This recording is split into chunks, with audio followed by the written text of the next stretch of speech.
but I would say probably maybe within like the last year, I feel like I can say like I'm a real artist because I feel like I'm making actual money. Yeah. Instead of just making art. So would you say that money is a signifier of being an artist for you? It validates me. Yeah. Like, it makes me feel like what I'm doing matters more than to just me. That's my friend Alessandra Stewart, also known as Sweetie Bean Doodles. She is a calico critter enthusiast, multimedia artist, and co-founder of Wise Bean Designs. The first thing I remember drawing is I remember sitting at a little table. I was probably like 3 and drawing a family portrait, you know, and all the people were like circles with limbs coming directly out of their heads. No bodies, you know, just like a floating face with arms and legs, which is really scary, but, you know, that's how kids draw. Yeah. And I remember Dad being like, do you want to be an artist when you grow up? And saying yes, which is really cool to look back on and being like, wow, I'm actually doing it. That's my friend Kassandra Ruiz-Wise, also known as Wise Art and Designs. She is a Pokemon lover, mother to Juniper and Maple, wife to the founder of the #1 Cassie Lovers Club and Eagle Scout, Chip, and the other half of Wise Bean Designs. My name is Molly Perry, and I'm a graphic designer at Tennessee Tech University. I know lots of talented, funny, creative people, and on this podcast, we're going to be meeting a lot of them. Without further ado, this is episode 8 of Molly Made Friends. Thank you for joining me. Did you guys actually get to see the eclipse? Because here there were just clouds. There were so many clouds, and my daughter got out of school for it early with little glasses, and she was very excited. We saw it get dark a little bit, and she was happy with that, so. That's good. Yeah, she was content. It wasn't cloudy at all in Jamestown, but I saw it get dark outside, and I was like, that's about it. Yeah, we survived it. Nothing crazy happened. No. Yeah. I was reading up on the astrological significance. Oh, look at you. And it's supposed to be very rejuvenating, like fresh turning of the page type event. I see. Do you feel rejuvenated? Sure. I feel gassed up. Gassed up shoddy. Yeah, it's me. Actually, wait. For Aquarius risings, I found this particularly that's interesting. What Chip is. Oh, really? Yes. What's his sun sign? I have no idea. I have to figure all that out. That's cool. Do my homework. Communication projects will inspire you, such as social media content, writing a newsletter, or recording a podcast. Really? Yeah. Maybe it is real. That's I think so. Wow. Yeah. It knows. It does. The stars know. Yeah. And speaking of stars, you guys are stars. I don't feel like a star, but I really appreciate that. Well, a lot of people agree with me because you have the most questions of anyone, of any guest so far. Yeah, that's kind of hard to believe. I feel like we don't have that much. Well, you have a lot to offer. No, we just have friends. You both do. Thank you. Well, I think that you should introduce yourselves. All right. I'll First go of all. first. My name is Kassandra Ruiz-Wise. I have 2 daughters, Juniper and Maple, and I like doing art. Yeah, I mean, that's about it.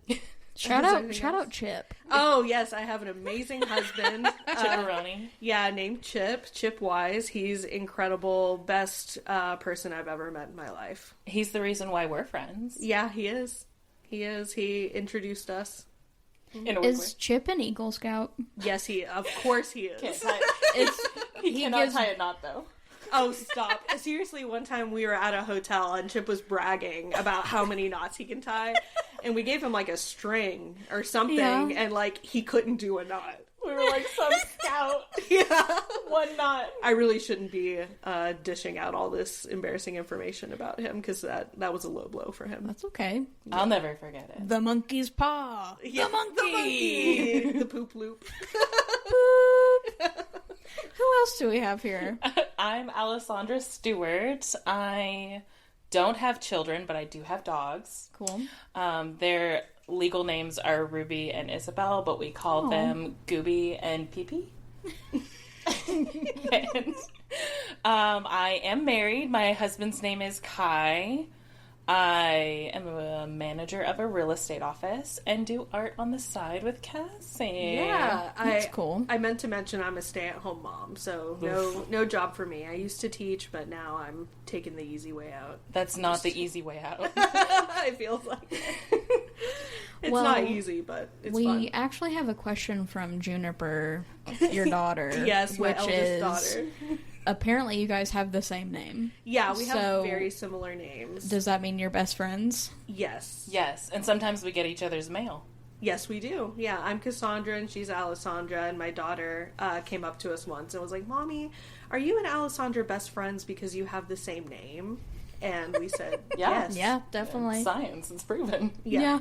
Mm-hmm. I did actually notice that for some reason the first time today. I was like, such similar names these ladies have. I know, and we have a lot of connections. The universe. Well, you're neighbors too, right? Yes. Yeah. We live directly across the street from each other. That's cool. Yeah, it's really nice just to walk over there and do our stuff together. Anytime. Yeah, it's honestly the dream. Friend of the podcast and friend to you guys, Becca Dildine, asks, how did you guys meet and how did you get into vending together? Okay, do you want to start? Because Sure. Chip approached you, I think. Chip did. Chip's a neighborly neighbor. Yes. And caught me outside and we were talking. And Chip did his Chip thing and promoted his wife's art to me. Yeah. And was like, oh, my wife has an Etsy. And I was like, she's an Etsy. What does she make? Yeah. And then we found out we were artists. And Chip was like, hey, I talked to our neighbor and she does art. And I was like, oh, that's really cool. And he had your Instagram. So he sent it to me and I was like, oh man, her stuff's so cool. And I'm really vibing with it. And I think shortly after that, I met Alessandra and we got to talking. And I had done my first festival. I had only done one.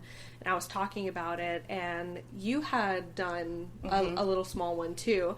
And we were like, what if we did this together? What if? Yeah, would that be like something we could do?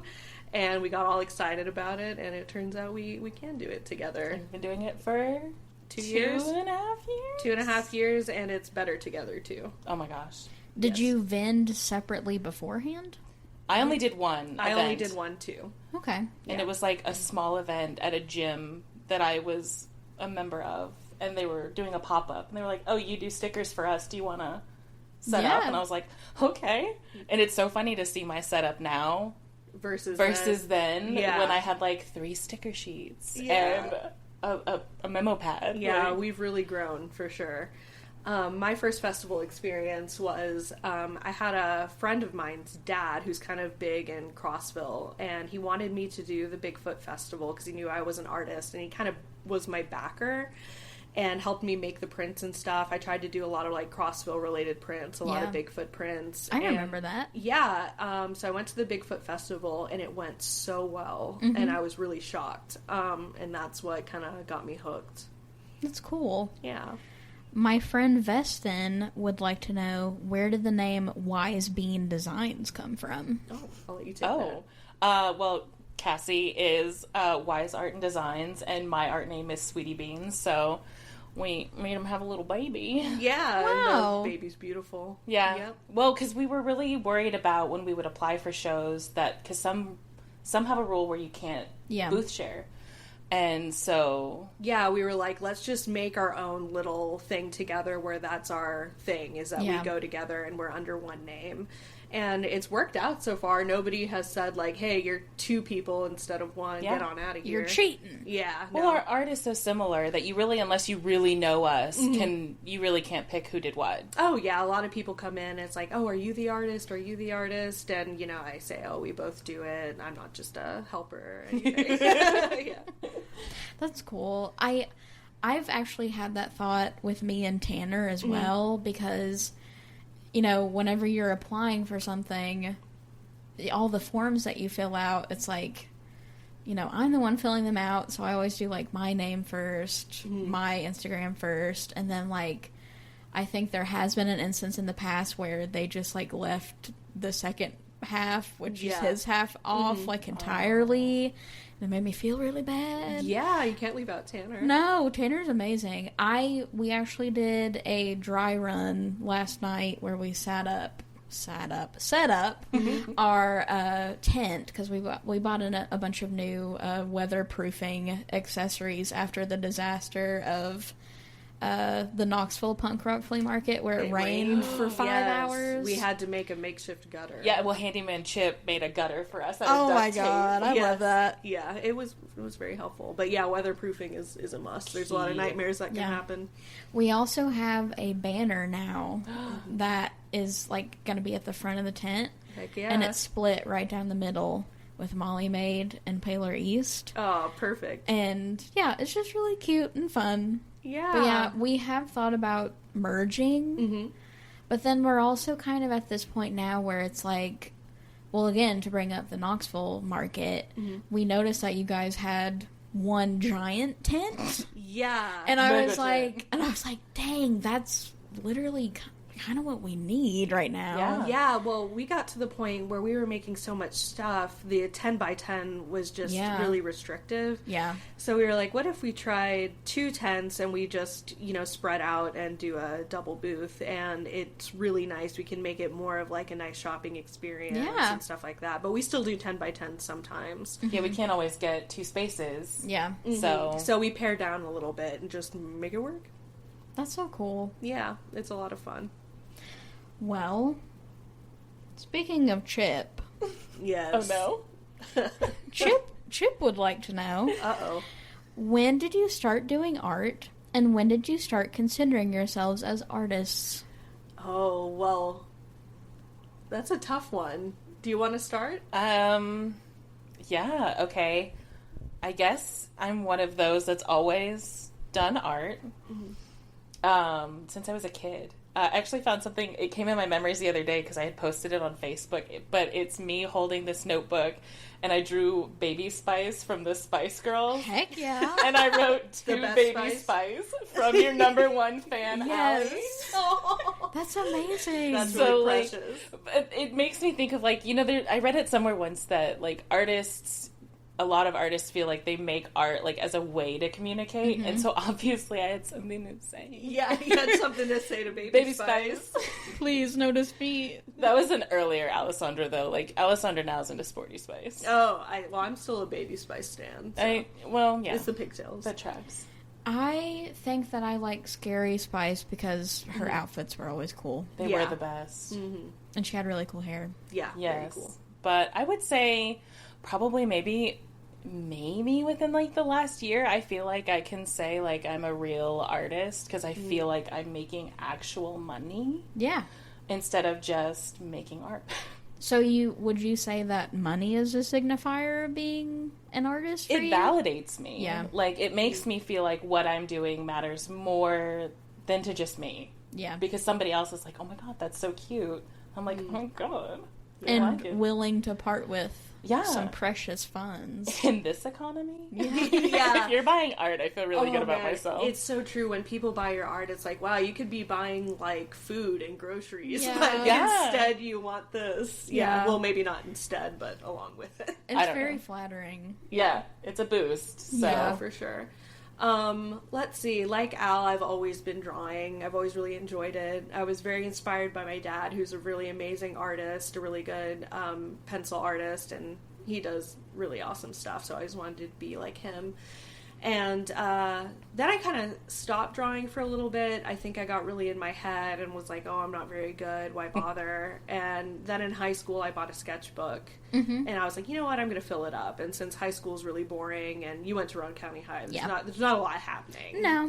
A lot of downtime. You go and hang out at Sonic, and that's about it. Right. Really. And in classes, it's like, oh, here's a word search. So after the word search, you got to do something. So I brought my sketchbook, and people would ask to look through it, and they seemed to really like what I made, which was probably when I started thinking of myself as an artist, only because other people did. Oh, you're such a good drawer, and it's like, well, I guess I am a good drawer, and what are good drawers? They're artists, so yeah.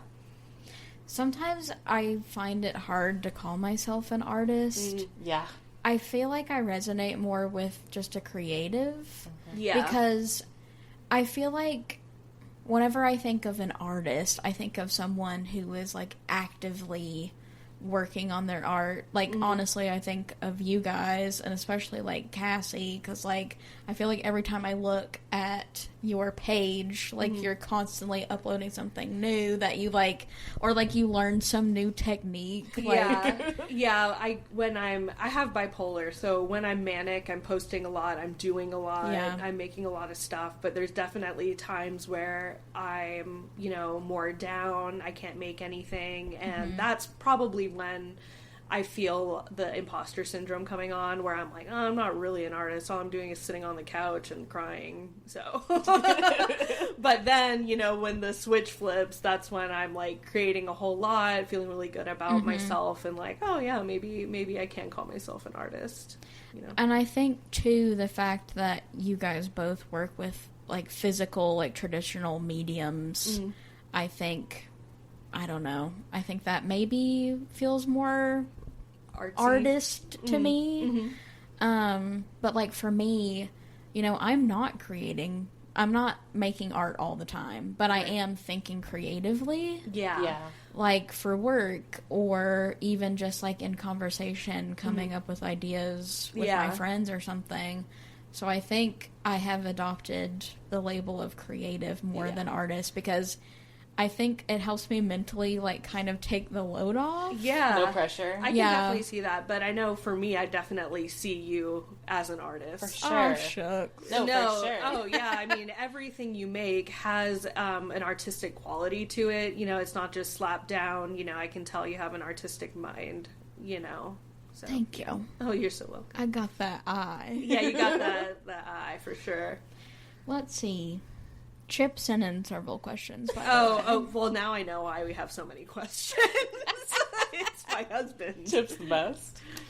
But I don't want him to have all the glory, and I do not. think that there was, like, an overlapping question. Okay. So let me double check here real quick. Oh, he also sent in questions to both accounts. He knows how to make things easy on you. I love Chip. Okay, so Chip asked, what inspires you guys? Okay. Well, I'm very inspired by things I enjoyed in my childhood. One of those things I really enjoyed was, like, nature and insects, which I still really enjoy. Yeah. So nature and nostalgia are probably my biggest thing, but other artists really inspire me too. Just seeing people create and stuff like that makes me want to create and gets that fire going, you know? The literally ditto. Yeah, I think that's why we mesh together. Because just anything that brings a happy memory or is super cute. Yeah. I think we both had kind of rough childhoods, and there's something really cathartic about taking imagery and, like, icons from when we were young and just making, like, reliving it and doing it now and having, like, that nice memory and connection. That's cool. So one of your influences that I think that I see a lot is stuff with Studio Ghibli. Oh, yeah. And my friend Alita Cannon asks, what's both of their favorite Studio Ghibli movies and why? Oh, gosh. Oh, I think Spirited Away is my favorite, and it's probably in my top 5, like, best movies of all time. Yeah. I just think the narrative is so smooth. It's a great, like, quest type story, and all the characters are so memorable. And the music. Yeah, the music's excellent. Everything about it is great. I have no complaints. I caught that movie on Cartoon Network. Oh, in, are like, you serious? 2005, 2006. And they just showed it randomly. Yeah. And I had never seen anything like that before. Yeah, really. And it really, like, I was just absorbed into this film. Yes. And, you know, I was like 7 or 8 years old. And it's just so powerful. I mean, like, the animation itself is gorgeous. Yeah. But I had never seen anything before that was made for children to enjoy that was so painstakingly crafted. Yeah, and deep, too. You know, it's not a surface level type stuff. He really respects, like, children. He does. You know, and what children can have the ability to take in and really understand. When I was little, my first Studio Ghibli movie was Kiki's Delivery Service. That was mine, too. Yeah, I had it on VHS, and I just watched it over and over again, and it just captivated me. You know, I can't even say, like, what I really loved about it. It was just so captivating, and watching it as an adult is even, you know, better, because you get all the nuanced stuff that you know, don't really understand when you're a kid. Whenever she goes to the old lady's house and she made that little, like, casserole with her granddaughter. Yeah. I know, it's so touching, and that casserole looked really bomb. I don't know if the fish casserole would be good, but I mean, it looked good. Yeah. If it was like a tuna fish casserole, I think it's I'm down. I think it's herring is what sure. I'm down with that. I'd try it. Japanese people are... wow, that sounds very broad. And the Japanese in general. But Japanese people, the whole reason why, like, Hello Kitty is the way that she is because in the 80s and 90s, Japanese people were really obsessed with, like, Western European culture, and especially, like, England. Mm-hmm. And so it is her lore that Hello Kitty is a little English girl. Oh, I love that. I did not know that. And then I think that's why Ghibli, they take place so often in, like, vaguely European settings. Yeah, like Kiki's Delivery Service. Yeah, that makes sense. Very cool. Yeah. Yeah. What's your favorite? Yeah. Oh, I think it's Spirited Away, too. I am obviously gravitated towards Howl's Moving Castle a lot. And we watch Princess Mononoke a lot because that and Porco Rosso are Kai's favorite, my husband. Porco Rosso's so fun. He's so mad at me because I never draw Porco Rosso, and I'm like, what do you want me to draw? A plane? Like, I have zero interest in that. A cool pig guy in a little outfit. Detective outfit. Yeah. I haven't seen Porco Rosso, but I really want to. It's really cute. It's good, yeah. I know my daughter's favorite is Ponyo. Oh. Yeah. Yeah, Ponyo's because who doesn't love ham? Yeah. Yeah, Junie actually loves ham. Hell yeah. And I love her mom and dad. Yes. I love how it's just this dude who fell in love with this giant ocean woman. I know. Every time I see it, I think of, like, me and Chip. I don't know why. I'm not giant. He doesn't live in the water, but something about their vibe. I'm like, yeah, that's me and Chip for sure. Yeah. And also, the little boy's mom is voiced by Tina Fey. Yes. Right. Yeah. I really love that. That's a whole cast. Yeah. Yeah, for in sure. That movie. Yeah, you got Noah Cyrus and the other Jonas brother, the one everybody forgets about. Yeah. Yeah, he plays Sosuke in it. Oh, really? Yes. For some reason, I thought it was the kid who plays... The kid, he's an adult man now. The guy who played PETA. Oh. Oh, no, wrong. No. But he was in one, right? I don't know. Probably. I'm going to say yes, that you're right. He was in one. Molly will fact check this later. Okay. But, yeah, I would say that mine, it used to be Howl's Moving Castle, because I feel like whenever you're, you know, in your, like, Tumblr girl era. Yes, that era. Which I was familiar. Heavily embedded in. I think all three of us probably were. Yeah. Deep. Yeah. We're in the trenches. I was obsessed with that movie. But Just for the sweetness factor, and also for all of the characters where I'm like, I want to be exactly like her when I grow up. Yes. You know, at 26 years old. It's Kiki's Delivery Service. Yeah. Like, whenever she finds that cool artist lady in the woods, she just, like, crash lands at her house. Yeah, so when I was a kid, I didn't really, like, get this, but as an adult, you know, Kiki, she starts to lose her powers and stuff, and she goes to this artist who, like, completely revitalizes her, and it's just really cool. To me, it speaks to, like, having art block and stuff, and then being able to see other artists and be, like, rejuvenated and inspired and stuff. And I love how she just gets to make a difference in her little community. It's so cute. It's really precious. And the baker man and his wife. And his wife, and she's pregnant. Yes. Yeah, it's and just it's so too sweet. Yes. Going back to childhood things, I like to ask people if they remember what the first thing was that they remember drawing. Oh, yeah. My dad sat me down when I was about 3, and we had an orange cat named Tango. Oh. And he was a really good cat. He'd let you do anything to him. Yes. I would make him paper crowns a lot. Yeah. Oh. But he sat me down and he said, "We're going to draw Tango." And I said, "Okay." And he just did, a circle, pointy ears, yes, lines for legs, and a tail. And I did it. And I emulated that. And I said, "Oh my gosh. I could do this. I can do this." This is a cat. And I stuck with cats for a while, but then I branched off into other things. Yes. But whenever that clicked for me, it was so neat. Yeah. But do you guys remember the first thing that you drew? The first thing I remember drawing is I remember sitting at a little table. I was probably like 3 and drawing a family portrait, and all the people were like circles with limbs coming directly out of their heads. No bodies, just like a floating face with arms and legs, which is really scary, but that's how kids draw. Yeah. And I remember Dad being like, "Do you want to be an artist when you grow up?" and saying yes, which is really cool to look back on and being like, wow, I'm actually doing it. I'm doing the dang thing. I'm doing it, yeah. And I just want to throw in, like, my daughter is also, like, an artist, a little artist, and it's so cool being able to watch your own kid being interested in what you're interested in. And she's good. She's very talented. Her favorite subject right now are something called singamajigs, which are... Okay. Are you familiar? No, I'm not. Oh, okay. Oh my God. All right. I'm about Strap to be. in, yeah.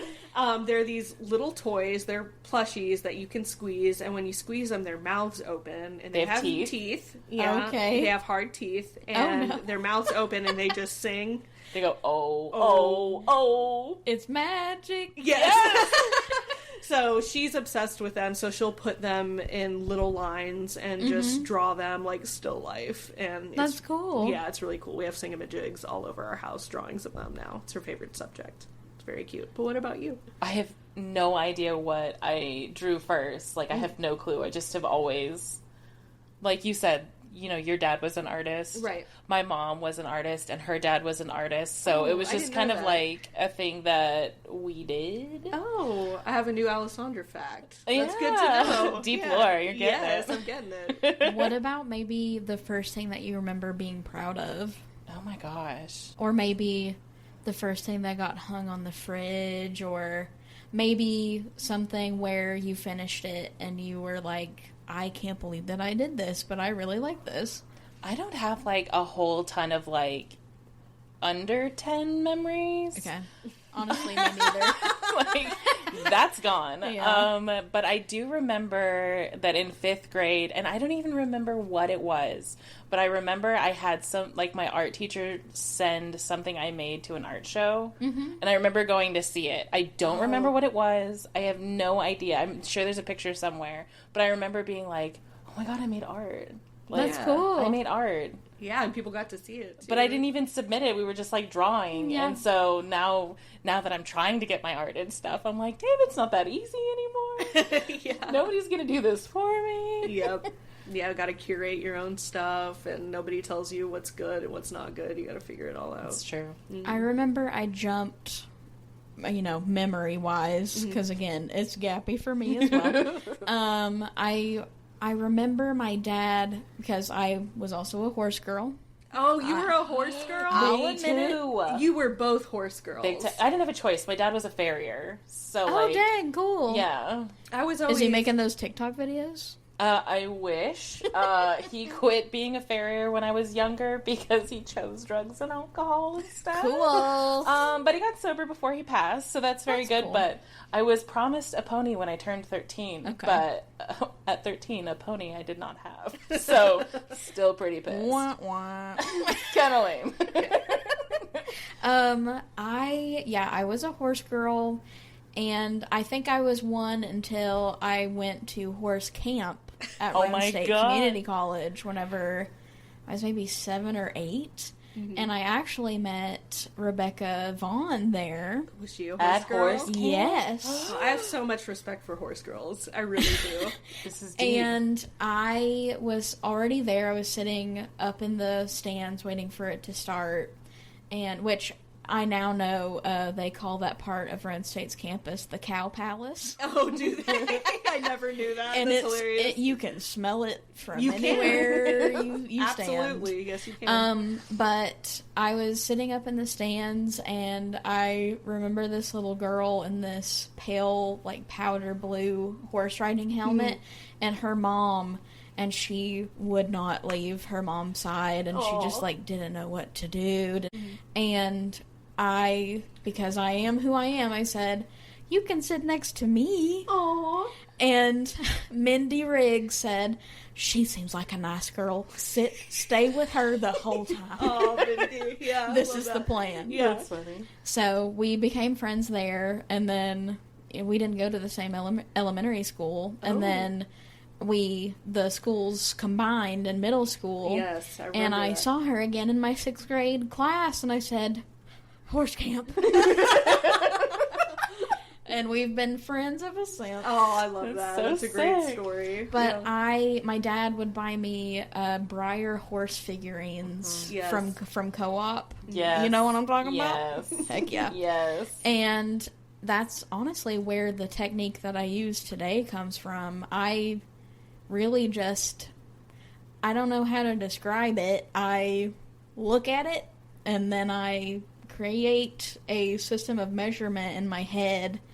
You know, if the eye is here, the snout should be approximately, this area. Right. And it's rarely, like, spot on, but I can't unlearn it at this point. It's galaxy brain, honestly. I don't know about that. No, that's so cool that you're, like, taking measurements in your head and doing all that. That's And awesome. I was using pieces of the horse to kind of, create those measurements even before I took my first drawing class at Tech. And, you have a stick and you hold it out in front of you with your thumb and all Eyeball this it. stuff. Yes, the classic artist pose. I could not do that. Yeah. For some reason, it just didn't work with me. But then my professor would get so pissed because I was still drawing things accurately. Right, so he's like, how did you And do he's that? like, whatever. You didn't do the pencil thing. It's How like did the it math work? teacher. Show your work. Yeah, you literally didn't do what I told you to do, but you did it. So, okay, whatever. But then I moved from horses with that technique that I, still do today. And then I remember getting hooked on drawing women. Oh, Just yes. cool women. Yes. And I remember the cover of one of the Spiderwick Chronicles. Yes, I love the Spiderwick Chronicles. Where the older sister was trapped by the dwarves, and she's in this glass coffin. Yeah, I know exactly what I you're was talking obsessed with that image, so I drew it, and that was the first time where I was like, I can draw people too. about. Yo, I haven't had that moment yet. But I had that really moment when my brother used to play, we both used to play a lot of video games, but he was especially heavy into, like, Fire Emblem and Final Fantasy, and so I remember we were those kids that, like, we would always go to the library and get the game guide that came with the game, so we would get our mom to rent the game and then go to the library and get the game guide, and then my brother would play, and then I would just draw the characters that were in the game guide, and that's when I was like, oh, I can draw. I mean, they're not, like, real people, but I'm like, Are you an Aerith girly? yes. I love her. Yes. Just a sweet, lovely lady. Yeah. That's where I learned to draw people. Is copying. I love that. It's very cool. When did you first realize that vending was something that you wanted to do, where you were kind of like, I could make money off of this, potentially? Well, I've had people, like, throughout my life being like, oh, you should really sell your art and stuff, which always kind of seemed like a pipe dream. But when I had Philip, the guy who kind of backed me, that was when I was like, okay, I'm going to jump into this vending thing. I don't really know what's going to happen, but people bought my stuff, and that's when I was like, oh, I can actually like sustain my life on this. You know, I can, well, not completely sustain it, but you know, I can make some moolah off of this and, you know, help my family. So yeah. That's cool. I think for me, I didn't ever plan it. Like, I didn't think it was something I wanted to do. Yeah. I honestly really wasn't that familiar with it. But I started, like, the whole art thing started when because I'm really into planning. I like planners. I like having planners for planners. I like bullet journaling. I like all that. And I couldn't find cute stickers. And so that's kind of like where I started. And when I started making them for me, I had friends, or when I was sharing them online, people were like, oh, you know, I'd love to buy that. And I'm like, you want to pay money for my sticker? Like, I made it for me, but I'll make you one. Yeah. And so then when the opportunity came up to vend at Pure Spin, I was like, well, I mean, if other people will buy it, then I guess I'll sell it. So then I made a whole bunch of stuff, and I'm still carrying around some of the things I made for that. Really? To this day, if I could just get rid of the Harry Potter merch that I have. Yes, I still have stuff from the Bigfoot Festival, too, so I totally understand. Speaking of your planners, you are kind of in a different realm than Tanner and I, because I want to say that you guys work with manufacturers with some of the stuff that you make. Man, you'd think... Well, yes, we do work with manufacturers, but I have to shout out Alessandra here because she makes her own notebooks, she makes her own stationery, and she packages it, and it literally looks like it came off of a factory line. It looks so clean. So you don't actually get that printed somewhere? No. Dang. No, I print everything. The only thing I mean, I've tried some manufacturers, like if Sticker Mule has a good deal, I'll jump on that. And then we both tried Vogue Race, which was a little hit or miss. Yeah. But Cassie has more experience with manufacturers. She calls them her business partners in China. Yes, yeah. I had a set of keychains made by a manufacturer that I found on AliExpress, and it was really fun working with them. They'd email me at night because, you know, they're in China. Yeah. So I'd be like, get these little treats when I'm in bed, like, oh, here's your proof, you know, stuff like that. So I don't know, I really enjoyed working with them. Is it kind of a long, drawn-out process? It's long, but not as long as I figured it would be. The longest part is the shipping. But all the proofs, all the, like, proof of concepts, and, like, oh, here's the, like, first little keychain we printed, what do you think? That all went really fast. Yeah. It's just so hit or miss if the colors will be correct. Like, I think that's why I hand make so much, is because I have complete autonomy over everything. Yeah. If it's not the color that I wanted it to be, I'll reprint it. Whereas, like, when we're working with a manufacturer, like, we were just recently got some prints made, and I feel like mine were, like, way too dark, and the manufacturer was like, they look perfect to me. I'm like, wrong. Well, I'm telling you, I painted this, so I know what color it's supposed to be. And they did reprint it, which was nice, but it's hard because you're putting a lot of trust in someone, and sometimes it's really cheap, but sometimes it's not. Yeah, sometimes, you know, you really put a big investment in and it doesn't turn out how you thought. You know, like I had the Chinese manufacturer make my first set of keychains, which was a Pikachu Pokemon card. And I wanted to do other Pokemon, but they were a little pricey. So I went to Vogue Race, which is kind of a well-known, cheaper way to get, like, merch done. And I tried it, and I said, okay, I want these to be 1 inch tall. And I sent them the exact, like, proof of concept that I got from the Chinese manufacturer. And they're like, yeah, we can do that. And when I got the keychains, they were about half as big as I thought they would be. They're, like, very, very small. Like half an inch? It's significantly different. They're very, very tiny. So I was a little disappointed in that because I put towards, you know, a lot of money to get them. It was a big investment, but they still sell. So I'm just going with it. I used them again, and I got them tiny printed. So I mean, that'd be good for like a phone charm. Yeah, and they work for a keychain. I have one on my purse right now, and it's still like readable. Yeah, they're just so much tinier. Bad. They're just a lot smaller than the Pikachu ones, but Pikachu is the OG, so it's fine that it's bigger. That's interesting. Fair. Yeah. So, what kind of, like, printers do you have that you're making all this stuff? I have 2 printers. One that I have had for a long time. It's an EcoTank. It's an Epson EcoTank, and I like it because if I'm running low on an ink, you just fill that sucker up, and you don't have to replace a whole cartridge. So that's been really helpful. But it's really about print settings, and you do waste a lot of product on the front end trying to, like, learn your print settings for different types of papers. But I really like it.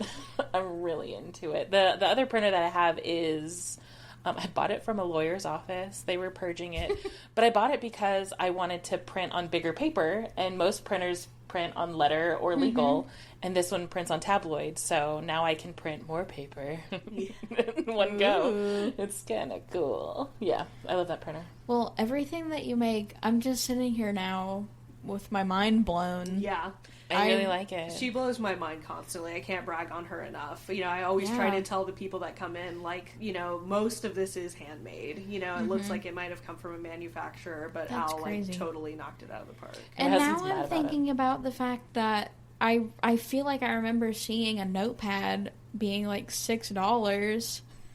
But like, it should be 15. Right? But like, people still don't buy them at that price. So I'm like, I feel like sometimes I just have like, I think we all can relate to like not knowing how to price something. I mean, Cassie with like fiber art and oh yeah, you spend so much time on something and then it's like, but what are people actually going to pay for it? Yeah, you know, and then you have to make the decision: do I price it like for what's worth my time, or do I price it for what I think people are going to pay for it? Yeah, that's hard. Yeah, it's hard, but also my stuff is handmade because I like to hand make it. I could find a manufacturer and just get them made and get a nice box in the mail and do an unboxing video, but I'd really rather like cut it all up and then bind it myself and then slide them all together. Like, I don't know. It's fun. It's perverted probably, but I'm really into it. This is perverse. You stop talking. I'm really getting my jollies out of making notebooks.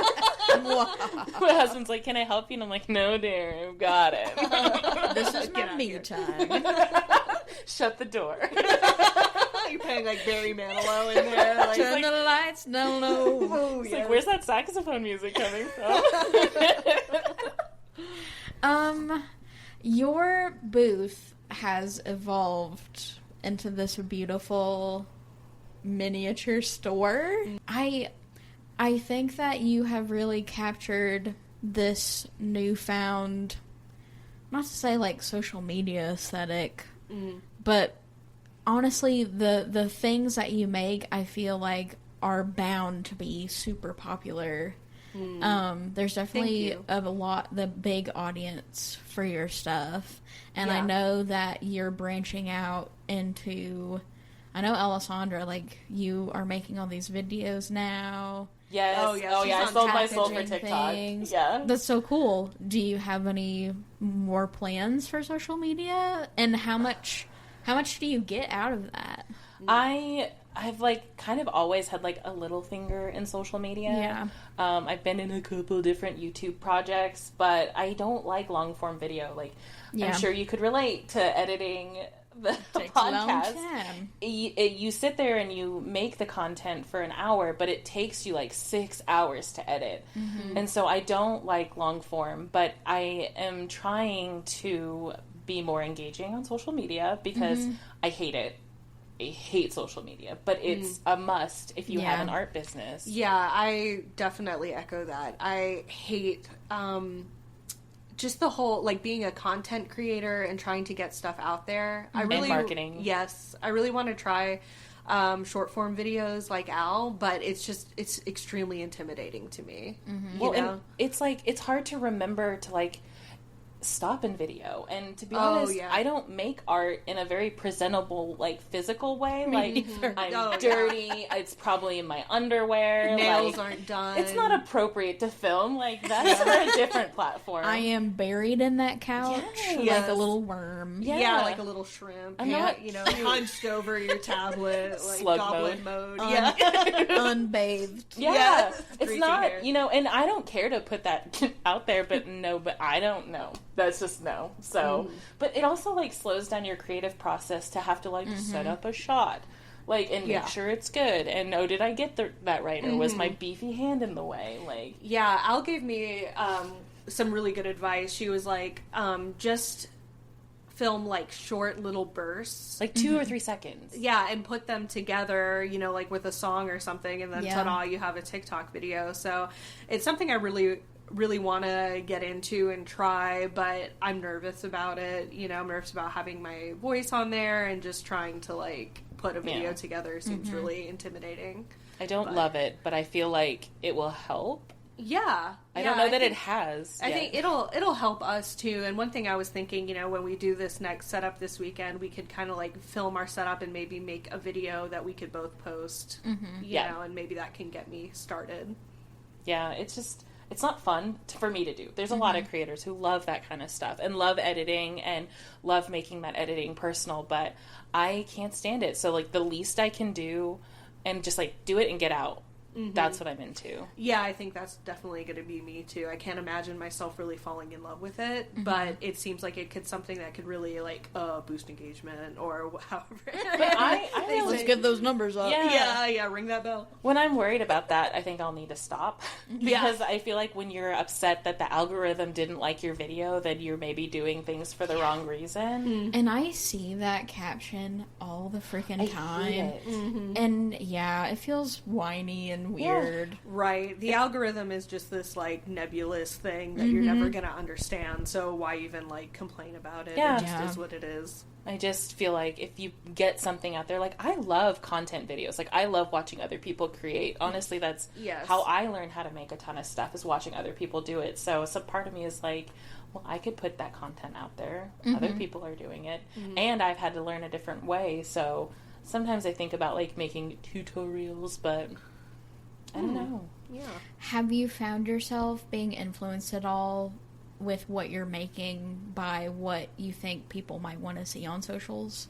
Ooh. Because I find myself making things, unfortunately, that I think will be guaranteed money makers. Yes. Rather than something that I'm purely interested in. I try at this point with my shop to keep it 50-50. Yeah. So that I'll have, quote unquote, some guaranteed income. Yes. I mean, it's not guaranteed even then, but, in my mind, something that has to sell. Like, I admit, I made some Richard Scarry Apple car stickers. Oh, yes. Those are so good. And I also made it as a keychain because I was like, for your personal Apple car, you can keep your keys on that Apple car keychain. But I do admit, I really do think that I just made that because I think people will buy it. Right. I think that's, in my personal journey, that's something I struggle with, because I'll sit down and I'll make something and I'll be excited about it and I'll think like, oh yeah, but is this something like other people want to see? When instead it's like, fuck that. Oh, can I say a bad word? Right. Sorry. Suck, shit, piss, damn. Oh, yeah. Oh, I won't say the C word. I almost let it slip. Oh, yeah, that's a big bad one. Yeah, we're not Aussies over here. Anyway, I totally forgot why I even dropped the F-bomb.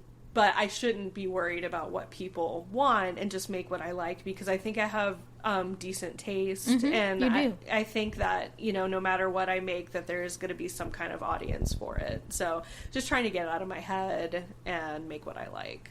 Yeah. I'm with you on that. I think it's hard. Like there is like a hard line of making the art you want and feeling like that might be a waste of time because what people will buy. And I think I see it especially a lot in the like content creators that I watch.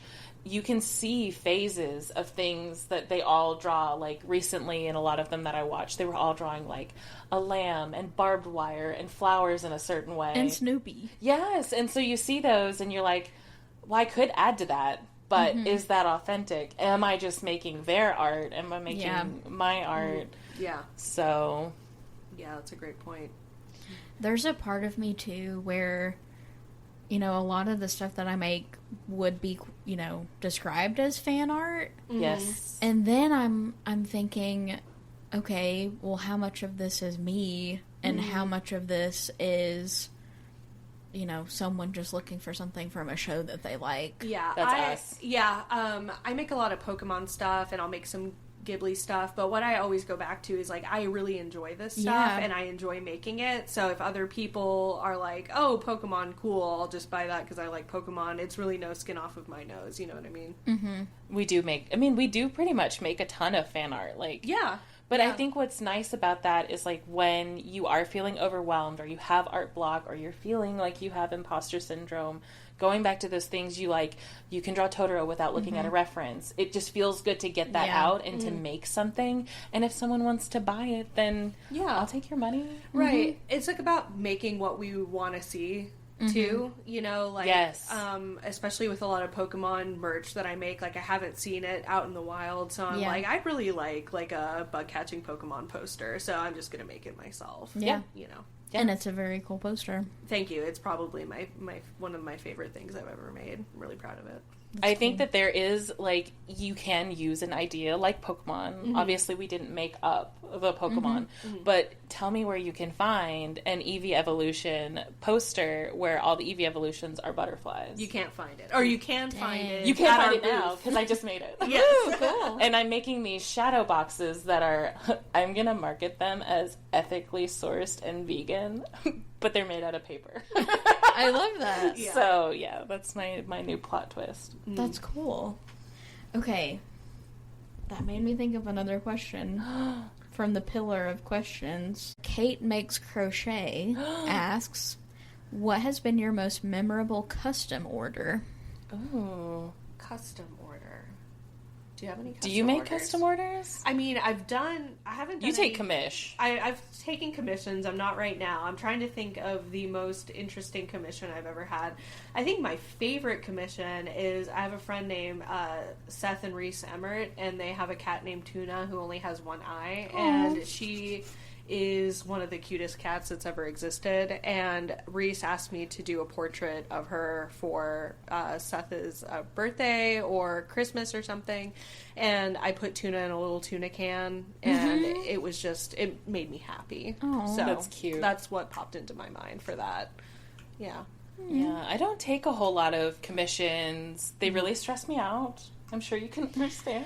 I mean, you have been listening to the podcast. Yeah. So maybe you remember me saying that this is my year of no. Yes. And it's been a very nice year.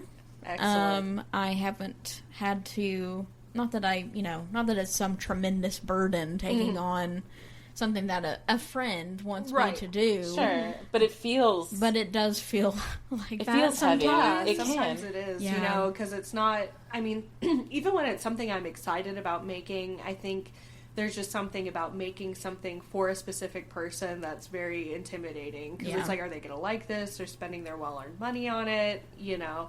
And then if you're doing something like a logo, then it's like, really, you have to send all these concepts, and then sometimes it turns into a nightmare. Yeah, Yeah. I can't. I just can't. I have tried to accept commissions, and they're overwhelming. And I think that I still have such... I mean, I know we all have imposter syndrome, but I really, really feel it in myself super deeply, especially even with the stuff that I make now, because I feel like I'm just now learning how to make art. I didn't have, like, very good art teachers in school. And not to, like, shade anyone, but my art teacher in high school, like, this is how she taught us. She would open up the art book that we had for the class and make us each copy that painting, and whoever got it closest to that painting got the A. Oh, that sounds horrible. Oh. So that's how I learned to make art, and humble brag, I was always the first one on, because There you go. know, we'd always have to put them with a magnet on the whiteboard, and but I think there was a little bit of favoritism there, because we did test it. A friend of mine, like, we switched our artworks, and I still got the A, even though she did it. Yeah. But that's how I was taught how to make art, and so it wasn't until college that I learned that copying art from another artist isn't cool. No. And I didn't know that until college, and so then I was like, well, shit. Like, How am I the gonna hell do do I make? Like, how do I draw? Like, what do I do? And maybe I should have pursued more education, but once I got that 2-year degree, I was like, peace. Yeah. That was good. But I don't blame you. But to be fair, it took me 10 years. Like, I started it out of high school, and then I only went back maybe 2 years ago to finish my degree. I think you had just gotten done when we met. Yeah, because I used the Reconnect program and got it paid for, and I was like, cool, I did it. Great, done. Yeah. Tennessee is weird, but we have cool programs like that. Yeah, Tennessee Reconnect is awesome. Yeah. I've met a lot of cool people who went to Red State. Yeah. doing I wouldn't that. have finished it if I didn't use that program. Yeah, at least we get something. Yeah, I mean, Tennessee was the first state in the country to offer free community college. Are you serious? Yeah. It's good to know that we can do some good things. Bill Haslam, I mean, his family's weird, but he was a pretty good governor. Yeah, I wish we could go back instead of shitty old Bill Lee. Yeah. Don't like him. Bill Lee can kiss my big toe. Like it. Yeah. Yes. Among other things. Yes. So, Alessandra, I think that you can answer this because I don't know if I've seen Cassie, like, ship things out to people. Oh, she do. Yeah, I do ship stuff out through my Etsy. Okay, yeah. I don't do a great job, but I send it. It gets there. I send it. Yeah. Well, Kate Makes Crochet also has another question. She asks, how did you handle shipping labels when you first started versus how you handle them now? Oh my god, she's so cute. Shout out to her, by the way. I met her at Art Prowl. Oh, she was wearing the cutest outfit. Aww. And I looked at my husband and I was like, I would wear her outfit. She geeked out about my stuff and we reconnected later. Now she's vending. Yeah. She's getting ready to do her first show. Yeah. She's applying to things. So That's awesome. That's cool. Shout out to her. And she makes cute shit. Like, I know a lot of people make crochet, I feel like that, probably about stationery or whatever anybody makes, but she's making some really cool stuff. That's cool. But yeah, when I first started, I mean, I had sticker paper, so I printed my shipping labels on my sticker paper and cut them out. Now, after Cassie figured out the magic of the thermal printer. And so you can buy a thermal printer, and now I use it for my shipping labels, for packaging, like little cute stickers that I put on my stuff that I ship. We even use it for art markets. We thermal print on 4x6 labels our logo and QR codes so people can find our shop later. If they can't remember, they can just look at the bag with our crap in it and be like, oh, and not lose our business card. Yeah. There you go. That's cool. As far as shipping labels go for me, even the thermal printer was too much work. So, really, Cassie! I know. What? It's a setting! I know. What do you mean? I mean, I still use it when I send out bigger orders, but now when I try to keep my... It's a click! Sorry. I'm exceptionally lazy. I wish I could step up and be like, yeah, I'm a hard worker, but no. What I send now is everything on my Etsy is like stickers or small prints, so I can literally just write it down and stick it in the mail. And for some reason, writing it is better than going over to the computer and, you know, making that happen. So I'm terrified that I'll write it down wrong. So like I did that once and it was shipped back to me. So don't use me as an example. Use me as an example of like how not to be, and use Al as an example of how you should be. As someone with depression, the big D. The big D. Sometimes, sometimes I got that D. It's a power move. I get it. Yeah. I'm reclaiming it. I'm taking it back. It's our word. Yeah. I can relate to the, maybe going to the computer would be easier in the long run, but for whatever reason, my brain says, let's write it down. Yes. That's me discovering that, a task that actually took 15 minutes that I put off for 3 months. Yes. Took 15 minutes? Yeah. Yeah, I get it. Sometimes our brains work in weird ways. Yeah. Sometimes totally analog just makes you feel better too. Yes, agreed. Yeah. I mean, no shade, but like some shade. Yeah. Like, click that button. Yeah. Alessandra was shocked. I'm upset. But she's the one who got me into the shipping printer, so the fact that she's over there writing it with hands, like, huh? With hands. Chip had another good one. Oh my god. Let me find that one. Shout out to Chip. Where is Chip? Chip should be here. Yeah, Chip should be here. Instead, he can be our live studio audience. Oh my gosh. Yeah. I should share a quip about Chip. Whenever he's at a market with us, Chip always does something specific at each market. And we joke that we need a whiteboard to, like, tally it. Because, like, the one that's raining is handmade, hand-stamped, hand-packaged. Hand-dyed. By hand. By hand, yeah. So he says hand like 15 times to these unexpected customers. Yeah. But, I mean, he's our biggest hype man. Oh, it's insane. Yeah. If you even look at a bag that Cassie has hand-dyed and hand-stamped with a carving she hand-carved, Chip's on it. He's on it. He picks up the scent and he's like, oh, you like that? Let me tell you about it. Let me tell you about my wife.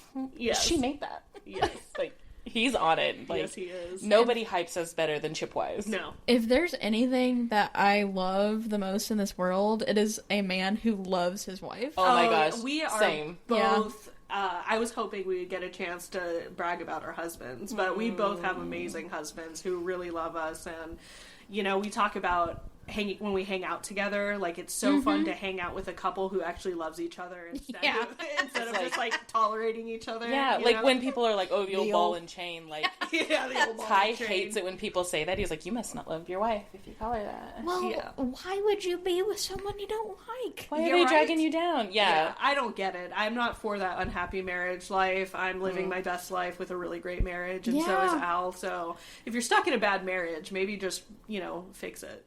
Yeah. Fix it or hightail it. Somehow we both found people who are obsessed with us, and it's pretty cool. Yeah, and we're obsessed with them too. So it's just love fest. It's pretty gross. And it's also very refreshing, I must say, to hear women talk about their husbands in a way that's not, yeah, he did this, and this wrong, but isn't that so funny and charming? Isn't he such a dunce? Isn't he so funny how he does that? How he can't do anything right. Isn't he so manipulative? It's so cute. Ugh.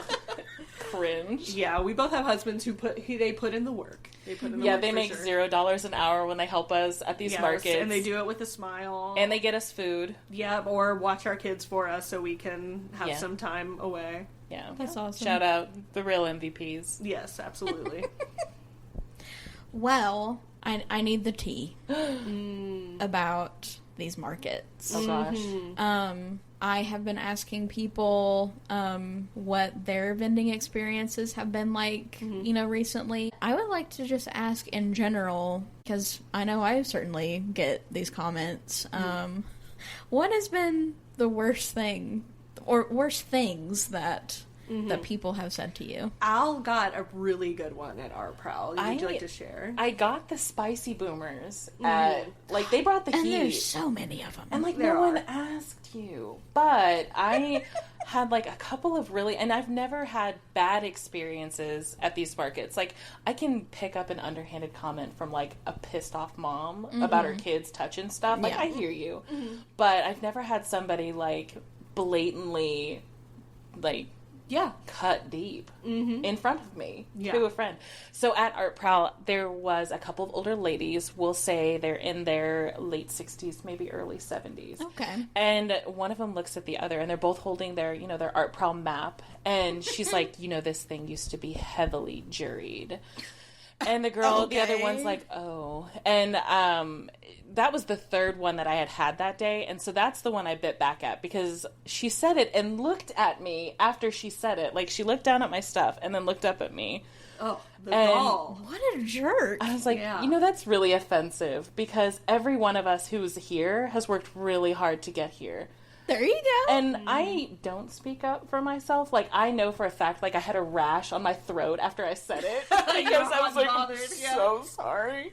But, and then another guy, you know, if you're a vendor at Art Prowl, they give you a pin that says artist. I'm wearing this MFR, right? Like, it's on me. And this old man with his stupid hat walks past me going to the bathrooms, and he's like, oh, the real art must be back here.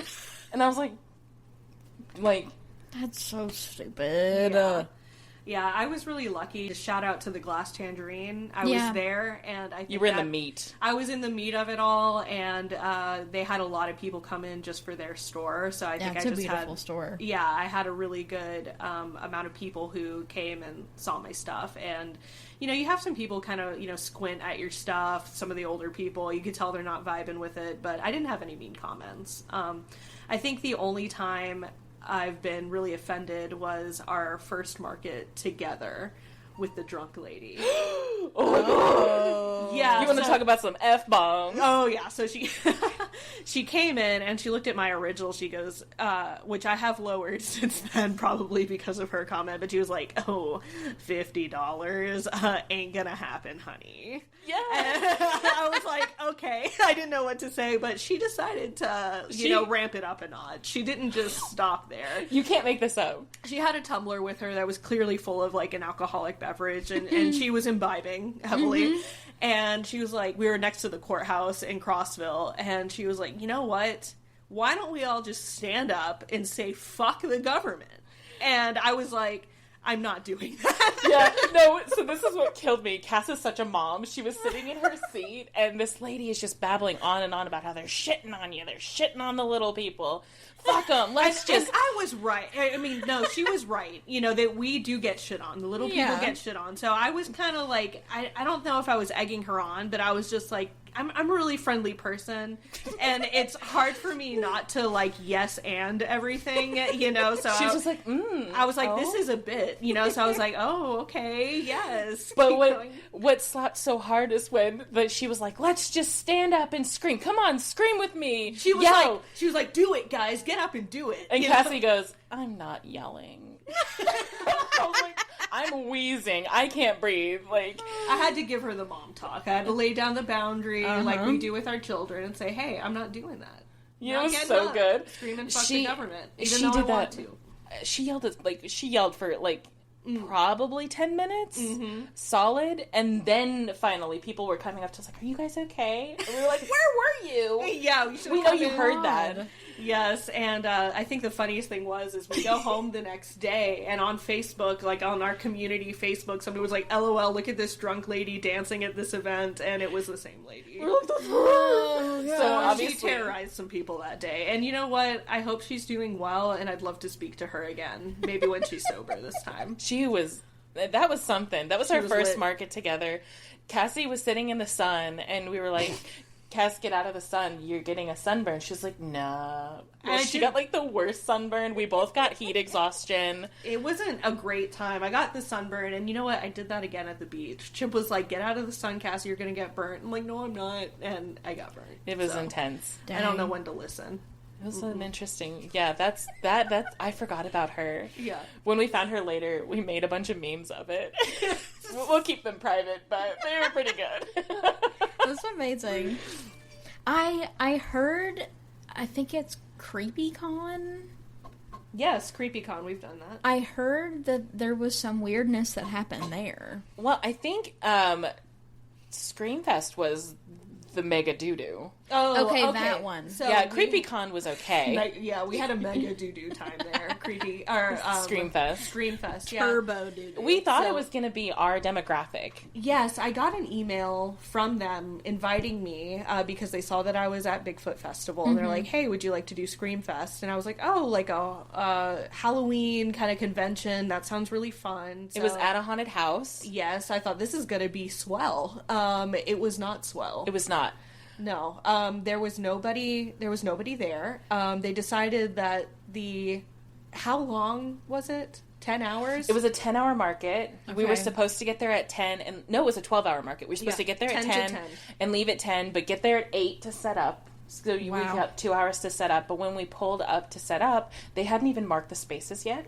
Oh, God. And they were doing it on, like, so we were like, where do we go? And they were like, oh, just unload your car, and then we'll help you get it to where it goes. And so, like, it's supposed to start at 10, and we just started setting up at, like, 9:30. Yeah. They finally marked off everybody's spaces.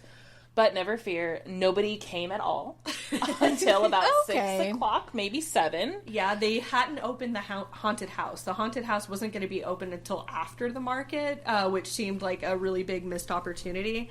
But we had, probably just a handful of buyers. I think we made back our booth, which was good. But then our husbands spent it. Yeah, Chip. He walked around, and there was this lady who did crochet, and she had some very colorful mittens that were $30, which was about how much money I made. And he decided to buy 2 pairs. And a chapstick. And a chapstick. Yeah, I think I wanted the chapstick, though. So that's okay. But yeah, it was the most unsuccessful market we've had, and we will not be going back. It was just very ill-planned. Not a good show out. To be fair, I think it was only their second year. But they did it last year, too, and I heard from people who went last year that it was the same. Yeah, I'm so glad that it was poorly attended. It seemed like they were more organized on the front end, and it has a good idea. Like, there is a good idea there. But it was in Athens, and I don't know anything about Athens, but they do not have... They don't support art or something. But. Yeah, I don't think they have the show out, you know. It was so bad. So everybody around us, besides 2 or 3 vendors packed up and left before 2:00. Mm-hmm. But we were like, we're here. We got a hotel. Yeah. So we had a hotel and everything. So we were like, we're in it for the long haul. We had a great time. We did. We ate so many hot dogs and nachos. Yes, we did. It was good. Chip won a mug. Won a cool trivia because he screamed it the loudest. Yeah, I forget what it was.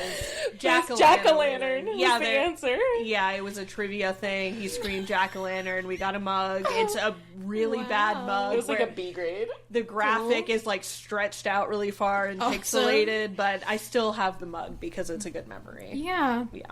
I mean, we wouldn't take it back, but we would not go back. When we got the email to reapply, we were like, hey. Hard no. Yeah.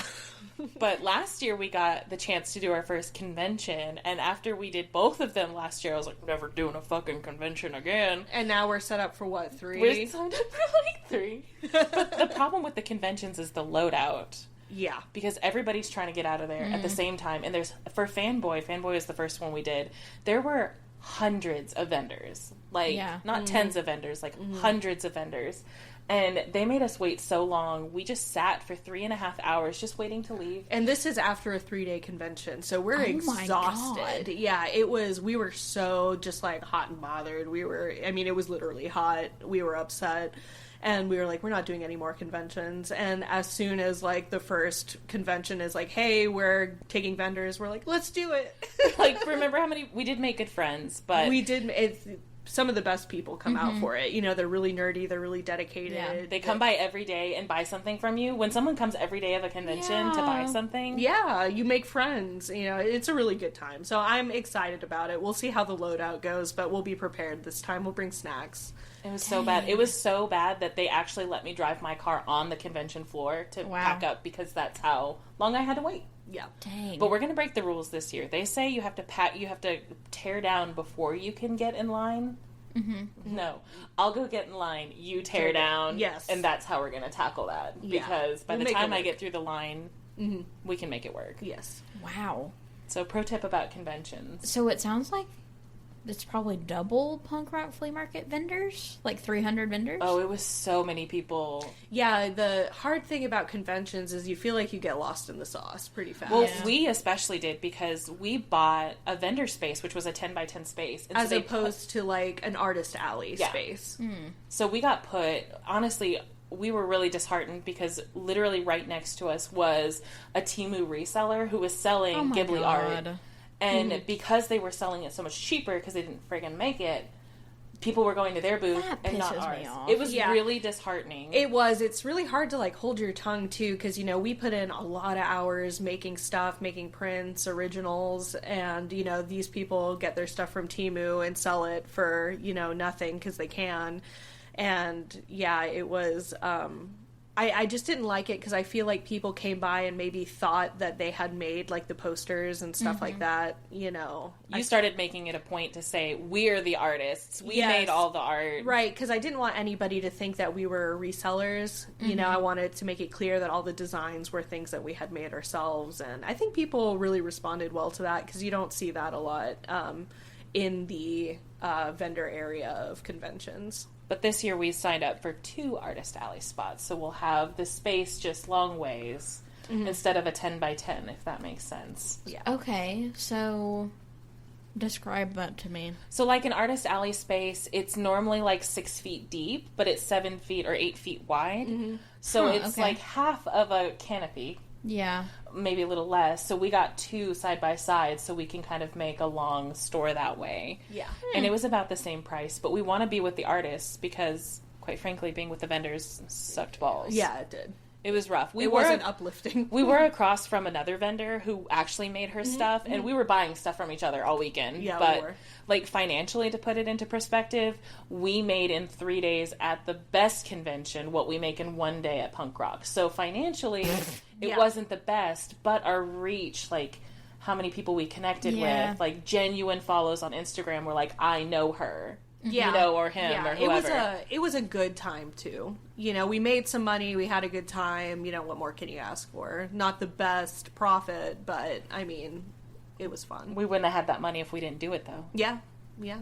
So, for Fanboy, did you stay in the convention center hotel? Oh, we gotta do a shout out to Undead Eclipse. His name is Cameron Van Horn. He lives in Oak Ridge. He's a long time friend of mine.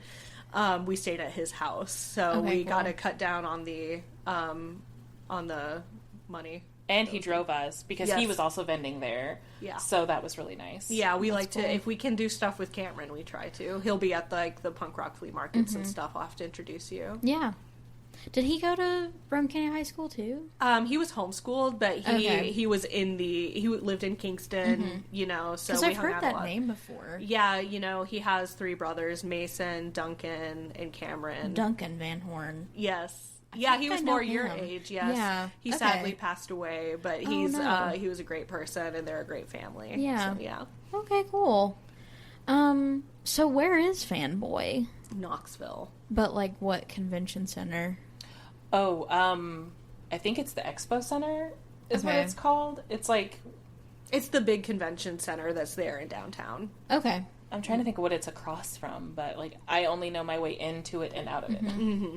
I only asked because I thought for a split second of trying Fanboy just like one time. Oh my gosh, you should do it. But honestly, if the financials are sounding like that, I don't know if I want to do that. Yeah, it's for the investment that you have to make. I mean, it's not as profitable as some of the other ones I've done, but I think every vendor, I mean, maybe you should try a convention because it's a different experience. It's a really good time. Yeah, and if you have, like, a partner to help you, then I think it's worth it. The upsides are you never have to worry about the weather. True. You get to set up the day before. You get to walk in every day fresh as a daisy, not sweaty from setting up. And so the only thing is you really have to mentally prepare for it because 3 days of vending is so exhausting that this year when we do it, I'm going to make sure to take Mondays off. Yeah. Because I can't, like, when I would go back to work, even when it's slow, I just cannot mentally be present after 3 days. It's so socially exhausting. Well, yeah. But it's fun. Well, Chip's last question. My number one fan. I love him. Chip asks, what's your favorite thing someone has said to you about your art at a fair? Oh, I'm not sure if I can think of a specific favorite thing, but I mean, it's always a boost when people are just, like, so excited for what you see. I think my favorite reaction is, I know what you're going to say. Do you know what I'm going to say? The earrings? No. Oh, no.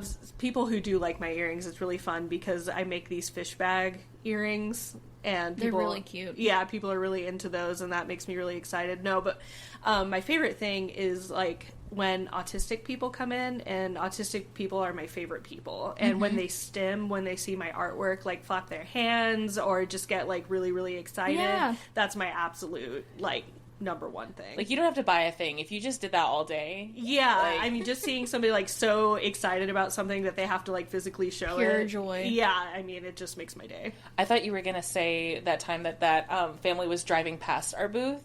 Yes. And the little girl loved your earrings, and so she got her mom to pull over, and she didn't have enough money to buy them. And so Cassie just gave them to her, and she was like, are you sure? Yeah. And Cassie was like, I want you to have them. Like, I want them to go to someone who loves them. Yeah, it was just a really sweet moment. I think every convention, especially if it's like a young teenager or a little kid, I love to give away a freebie. Especially if they seem like, oh, I don't know, maybe I can't afford it. You know, it does my heart good, you know. It's solid. Yeah.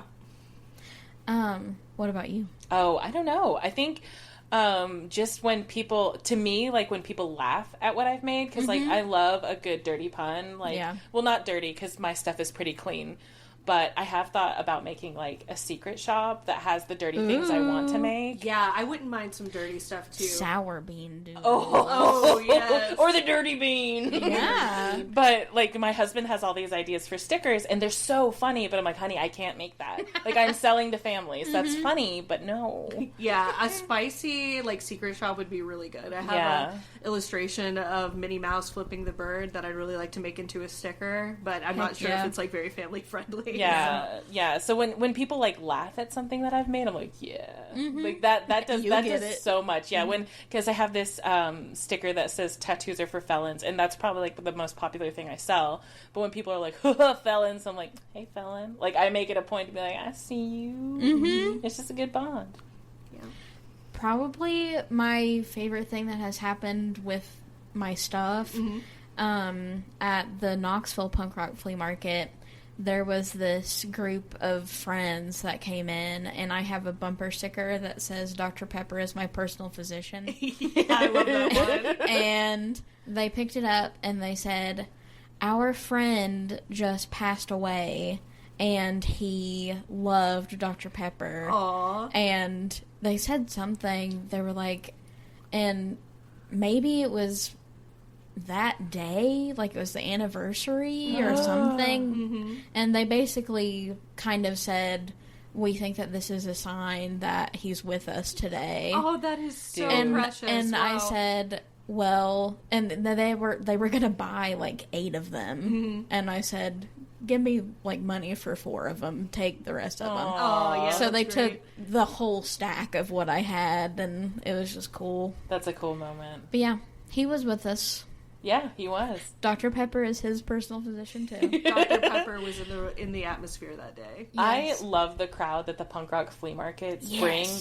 It's the best group of people. Absolutely. I love the late night stoners that come out, which is why I cannot wait that this one's on 420. Oh god, because those stoners blow some money. Yeah, and it's gonna be fun. We just love a good giggle. You know, if you come into our booth laughing, like.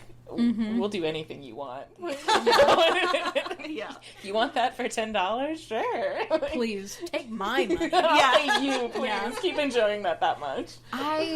Okay, so I don't know if you guys noticed the difference between the Murfreesboro one and the Knoxville one. The Knoxville one, the weed stank. Yeah, it was permeating. Yeah. Oh yeah, it's right. It's gonna be real nice this year. Yeah. Yes. Which I don't care one way or the other, but then there's always part of me that's, thinking, so what if someone smells this on my clothes later? and then I get in trouble. Yeah, they'll think you smoke weed. Oh my god. That Molly, I heard about her. That crazy old gal. I was wrong, actually. Chip has one more question. Oh, Lord. I just have to say, if you edit out any of Chip's questions, it's okay. It won't hurt his feelings. I can't do that to Chip. He's your biggest fan. He is. And this is a good question, too. Okay. Chip asks, girl, what da Apple Pencil do? Ha ha. He told me he was going to say, girl, what that booty do, but I'm glad he edited it out and asked about my Apple Pencil. That's good.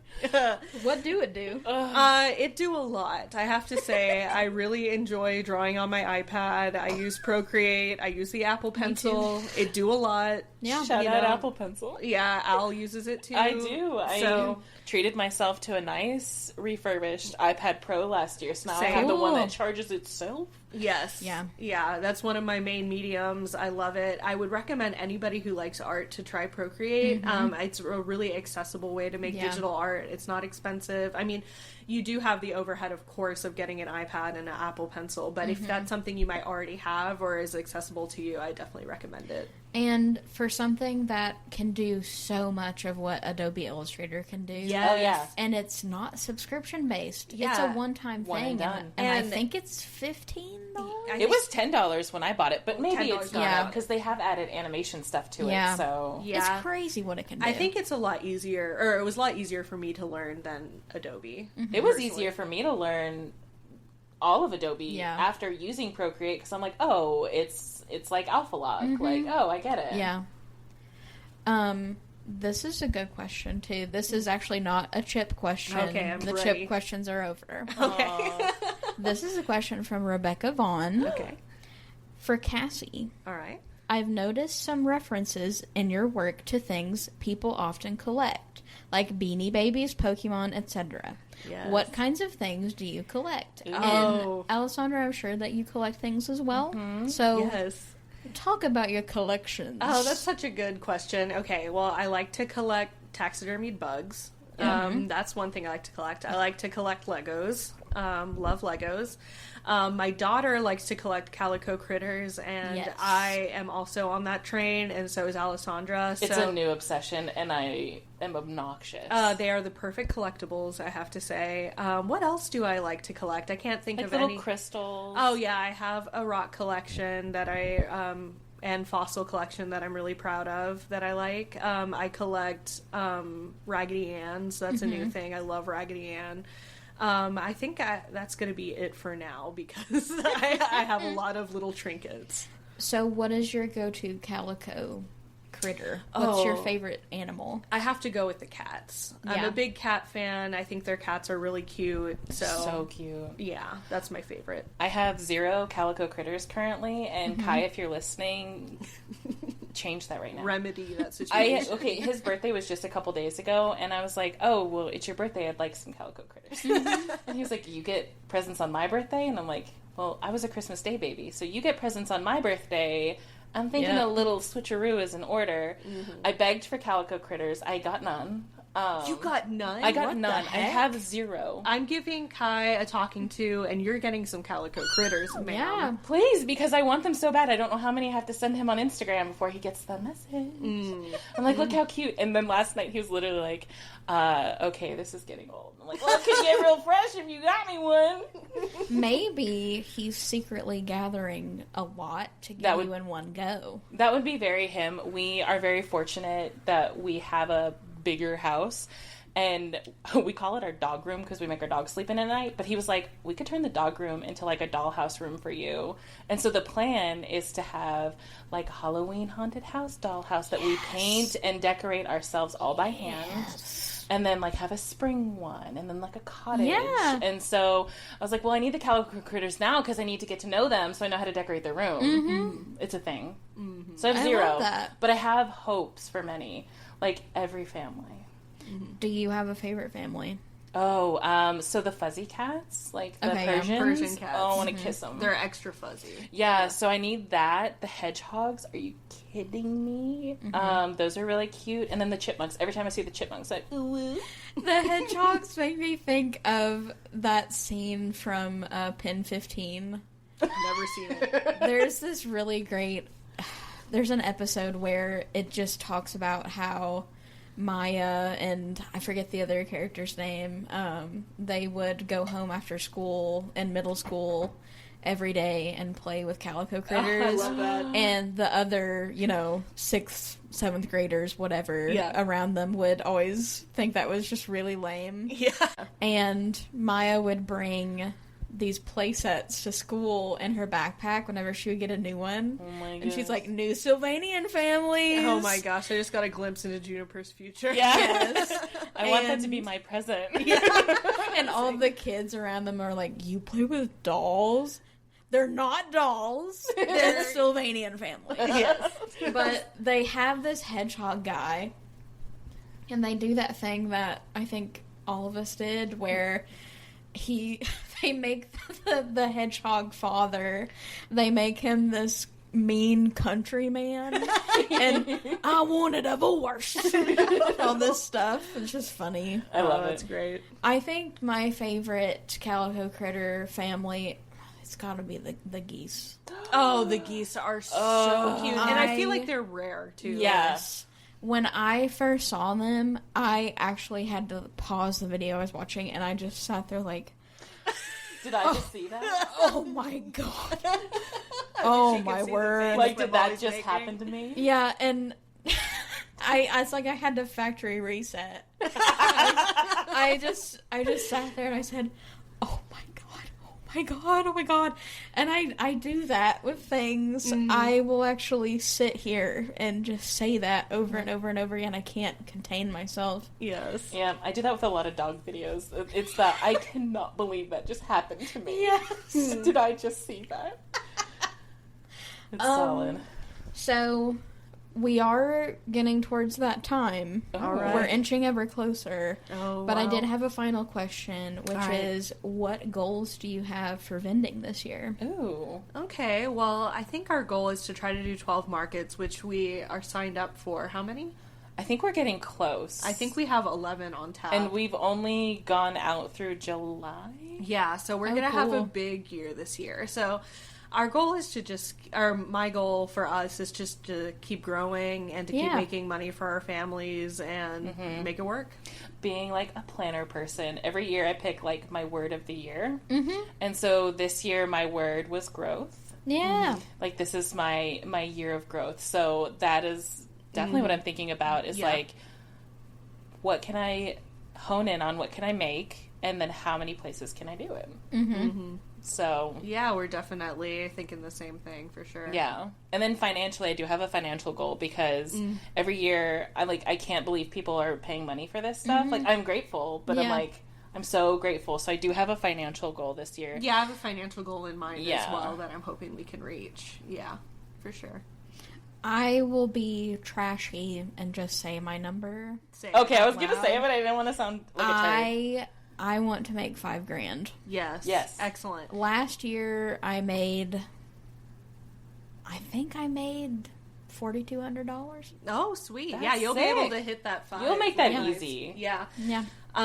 If we can share, last year I made about 9,000. That's awesome. Yeah, which I really like to make about 12 this year, and I think I'll be really happy with that. That's great. My last year I made like 76, like 7,600. 10 is my goal this year. But also, Cassie and I are doing something different this year called sales tax. Yes, which is going to help a lot. We did not charge sales tax last year. We just paid it out of pocket, and we ate so much. Yeah. So this year... We're looking forward to that tasty profit. Yeah, if you come to see us, be prepared to pay some sales tax, because we should share and care, because that was a beefy bill to bite. Yes, it was. Dang. It hurt. Well, I know that we can do it. Yes, we can. We're going to do the dang thing before we go. When is your first market? Our first market is next week. This weekend. This weekend. It's like coming weekend. Yes. Yeah, so we Saturday the 13th. Oh, yeah. We will be in Chattanooga at the Odd Market Pumpkin Drag Market, I guess is what it's that going sounds by. fun. Yes, it's in Chattanooga. Do you remember where? We don't remember where, but... The Seed Theater. The Seed Theater. Okay. Excellent. Yeah, I didn't know that. I had to think about it. I'm like visualizing the poster, like, okay, yeah, there. Yeah, good job. Well, if any of you guys want to come see us, we'd be happy to have you. I think it's going to be a really good time. I know some people who are going to be coming from Cookeville to vend there. So. Cool. Oh, excellent. Yes. And then Murfreesboro on 420, right? Yes, we'll be there. I'll be a little bit lit up at least. So Hell we're yeah. going to have a good time. Yeah, it'll be great. That's awesome. Yeah. Well, is there anything that you wanted to plug? I think we'd both be happy if you followed us on Instagram. My Instagram handle is long and arduous, but it's at wise.art.and.designs.